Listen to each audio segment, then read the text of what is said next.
Hello, I'm Nate. Today I would like to show you our smart fridge vending machine in the field. They are put in a 24/7 unmanned supermarket. Let's go and see how it works.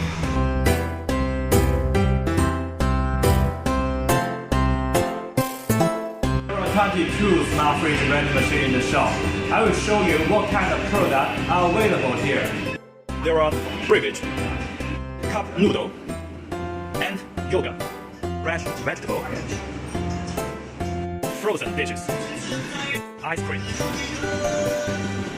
frozen meat, egg, soy sauce, salt, and daily necessary. There are totally more than 300 SKU available in the shop.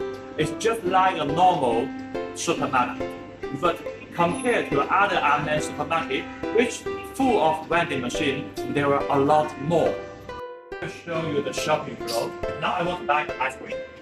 Here we can see the price tag is 3.5 RMB per piece. And the QR code. And the QR code. Now the door can be opened. Grab an ice cream. Close the door. Money will be directly deducted. From the overseas market, we can use card reader from this vending machine. Tap the card, then open the door. I want to buy a potato here. Here the price tag is showing 1.8 RMB per 500 grams. QR code. Open the fridge. We buy a bag of potato. The amount will be deducted from our account. It's 700 grams, this bag. So totally 2.68 RMB is deducted from our account. If you are interested in smart fridge vending machine, please contact us for more information. Thank you.